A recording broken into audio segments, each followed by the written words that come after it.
Desde la primera computadora hasta las máquinas más avanzadas de hoy, siempre hubo un mismo objetivo: hacer los cálculos más rápido. Pero, ¿qué pasa cuando llegamos al límite de lo posible con la electrónica clásica? Ahí aparece la protagonista del video, la computación cuántica. Para comenzar, veremos rápidamente la evolución histórica de las computadoras. Esta evolución consta de 5 generaciones. La primera generación va de 1940 a 1956 con válvulas de vacío, donde tenemos máquinas gigantes como la ENIAC. La segunda generación, de 1956 a 1963, con los transistores sustituyendo las válvulas de vacío. La tercera generación, de 1964 a 1971, donde nacen los circuitos integrados con miles de transistores en un solo chip. La cuarta generación, de 1972 a 2010, donde llegan los microprocesadores, por ejemplo los icónicos como el Intel 4004 y el 8080. Pero es ahí donde la electrónica clásica tiene un problema, que es el fin de la ley de Moore. Esta plantea que cada año se duplica el número de transistores en cada microprocesador. Esto se debe a que a medida que evoluciona la tecnología se intenta reducir el tamaño de los transistores. Pero al llegar a la escala de nanómetros, aparecen efectos de la mecánica cuántica, que hacen que los conductores tengan filtraciones. Esto es el famoso efecto túnel. Ahí se abre paso a la quinta generación. Esta quinta generación, en la que vivimos hoy en día, propone soluciones como la tecnología multicore y las computadoras cuánticas. Pero es acá donde la electrónica clásica tiene un problema. La tecnología multicore es la que actualmente se utiliza en la mayoría de las computadoras personales y consiste en integrar 2 o más núcleos de procesamiento en un mismo chip. La principal ventaja de esta arquitectura es la capacidad de ejecutar tareas en paralelo, lo que incrementa el rendimiento en aplicaciones que pueden dividir su carga de trabajo en múltiples procesos simultáneos.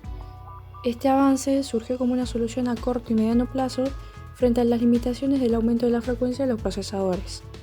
Durante muchos años, la industria mejoró el rendimiento simplemente aumentando la velocidad del reloj, pero esto conlleva otros problemas de calentamiento y consumo. La incorporación de múltiples núcleos permitió continuar mejorando la capacidad de cálculo sin depender únicamente de la frecuencia. Sin embargo, esta estrategia también enfrenta límites, ya que el problema del tamaño de los transistores sigue vigente, y es ahí donde aparece la cuántica para ayudar. Para entender mejor esto, debemos conocer ciertas propiedades y principios de la mecánica cuántica. ¿Qué es la física cuántica? La física cuántica es una ciencia que estudia los fenómenos que ocurren a menor escala. Los de mayor escala los estudia la física clásica de la secundaria. Pero no existe una división entre lo cuántico y lo no cuántico. El mundo es cuántico. Las leyes de Newton de la física clásica son solo un caso particular. Principios de la física cuántica. El entrelazamiento cuántico.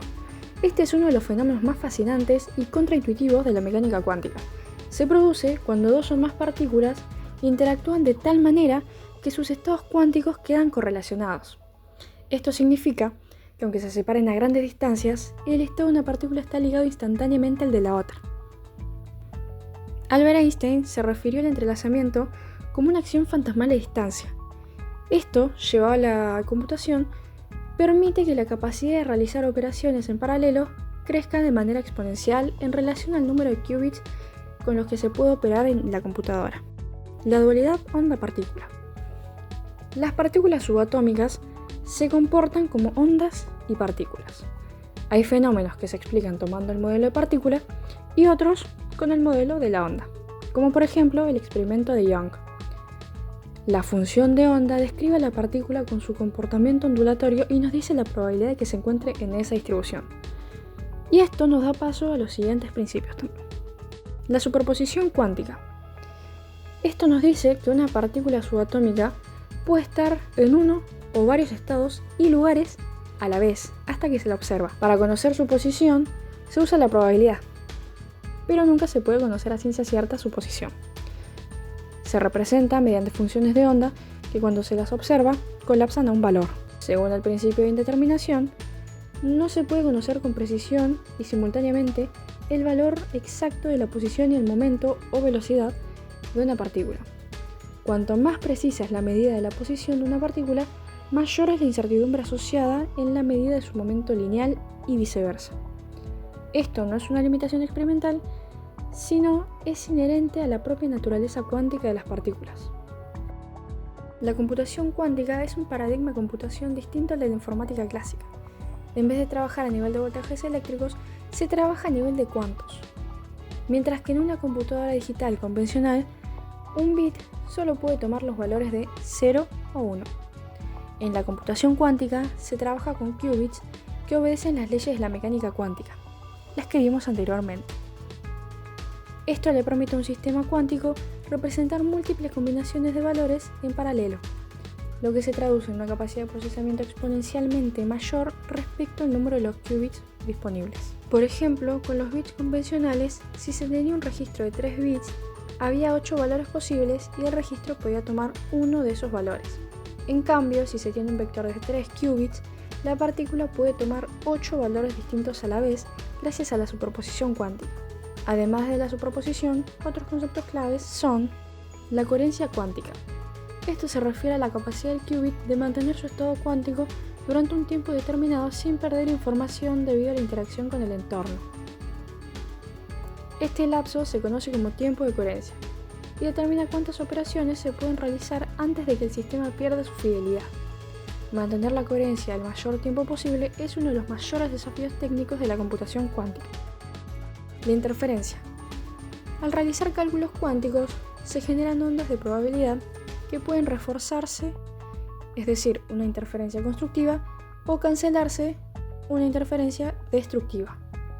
Un circuito cuántico aprovecha esta propiedad para amplificar los resultados correctos y descartar los incorrectos, mejorando así la precisión y eficiencia de los cálculos. Para la programación de las mismas se utilizan lenguajes específicos de la programación cuántica, como Qiskit para IBM Quantum, Cirq para Google Quantum y Keeper. El algoritmo Grover, implementado en Qiskit, es un algoritmo cuántico que permite realizar búsquedas eficientes en bases de datos no ordenadas. Algunos avances actuales. En los últimos años, varias empresas han liderado el desarrollo de ordenadores cuánticos. Los avances del momento fueron de IBM y Google, quienes fabrican sus qubits aislando partículas y midiendo los resultados luego de repetir varias veces operaciones, la redundancia. Para eso, usan cavidades reflectivas donde el campo electromagnético es tan fuerte que logran confinar al ion, trampas ópticas que encierran átomos neutros o circuitos con superconductores. Las dos primeras se manipulan con un haz de láser. Pero el Majorana 1 de Microsoft, con qubits topológicos, nos trae algo nuevo, un nuevo estado de la materia y mejores resultados. Definición. Se le llama qubit topológico ya que su información no está localizada en este nuevo estado de la materia. Lo innovador de esto es que se trata de un sistema más estable frente a errores. Consta de un hilo semiconductor cerca de un superconductor que al interactuar se forman cuasipartículas de Majorana en sus extremos, teniendo propiedades muy especiales ya que son partícula y antipartícula a la vez. Microsoft explota esta idea de los fermiones de Tor en Majorana, codificando la información en estas cuasipartículas que al estar en los bordes de mi hilo conductor, la información no está localizada, por ende es más estable. Un reto de la computación cuántica es lo frágil que es frente a errores producidos por el entorno. Para ello se busca robustez frente a los errores, y para esto existen dos técnicas, la activa y la pasiva. La primera es que se busca repetir las operaciones y corregir los errores que vayan ocurriendo en tiempo real, y el otro, que sería el objetivo, sería un sistema que se autocorrija. Lo que hace tanto IBM como Google es trabajar con la primera estrategia, es decir, codifican muchos qubits con propiedades colectivas de forma redundante buscando generar robustez frente a los errores, mientras que Majorana 1 es un intermedio porque propone trabajar con el orden de 1.000.000 de qubits que ya son robustos. Estas máquinas generan mucha expectativa ya que promete mucha velocidad de procesamiento y algunos problemas intratables pasarían a ser tratables. Una posible interpretación. En 1957, el físico estadounidense Hugh Everett III presentó en su tesis doctoral la interpretación de los muchos mundos. Según esta teoría, cada vez que se produce una medición cuántica con múltiples resultados posibles, el universo se ramifica en distintos universos paralelos, de manera que en cada uno de ellos se concreta un resultado diferente. Por ejemplo, con la paradoja del gato de Schrödinger, donde imagina un gato encerrado en una caja opaca junto con una fuente de radiación, un frasco de veneno y un dispositivo que puede liberar el veneno en función de la desintegración de un átomo radiactivo, el átomo radiactivo tiene una probabilidad igual de desintegrarse o no en un momento dado. Mientras la caja está cerrada y no se realiza ninguna observación, el sistema del gato y el átomo se encuentra en un estado de superposición, donde el gato está simultáneamente vivo y muerto. Sin embargo, cuando se abre la caja y se realiza una medición u observación, la función de onda colapsa instantáneamente y el gato se encuentra en un estado definido, es decir, vivo o muerto. En otras palabras, como vimos, la observación determina el estado del sistema. Siguiendo la línea de pensamiento de Hughes, podría ser que en una mitad del multiverso el gato está vivo y en la otra muerto. ¿Y cómo se aplica esto en la computación cuántica? Se podría pensar que la computación cuántica aprovecha, en cierto sentido, ese carácter de la superposición y la multiplicidad de resultados. Es decir, al trabajar con qubits que pueden representar simultáneamente varios estados, pareciera que el sistema está utilizando la potencia de cálculo de todos los universos paralelos para traer el resultado a nuestro universo. Esta visión resulta atractiva para algunos físicos y muy cuestionada para otros, lo que hace que siga siendo un tema abierto dentro de la interpretación de la teoría cuántica. Pero más allá de la teoría, la gran pregunta es, ¿para qué sirven las computadoras cuánticas? Alguno de los usos que se le puede dar sería en la criptografía, donde gracias a los algoritmos como el Shor podrían romper los sistemas de seguridad actuales en minutos, pero al mismo tiempo también abrirían las puertas a una nueva criptografía cuántica, prácticamente imposible de hackear. La simulación de moléculas sería quizás su aplicación más prometedora. Una computadora cuántica podría modelar sistemas cuánticos con exactitud, algo que las clásicas no logran. Esto significa nuevos medicamentos, materiales superconductores y procesos químicos más eficientes. La inteligencia artificial, cuyos algoritmos cuánticos de Machine Learning podrían entrenar modelos complejísimos en mucho menos tiempo, acelerando la detección de patrones en grandes volúmenes de datos. En la ciencia de materiales y clima, permitiendo diseñar nuevos materiales, crear baterías más duraderas, paneles solares más eficientes y hasta mejorar los modelos climáticos para prever el cambio climático con mayor precisión. Las búsquedas en bases de datos con el algoritmo de Grover, que permitiría encontrar un dato entre millones de registros en una fracción del tiempo que necesitaría una computadora clásica.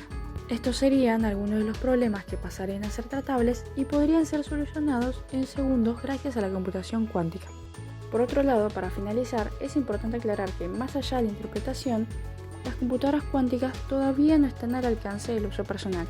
Esto se debe a que se requiere un estado de superposición cuántica para los qubits, lo que solo se consigue bajo condiciones extremadamente controladas, es decir, temperaturas cercanas al cero absoluto y presiones muy pero muy bajas, con un aislamiento casi perfecto frente a cualquier perturbación externa.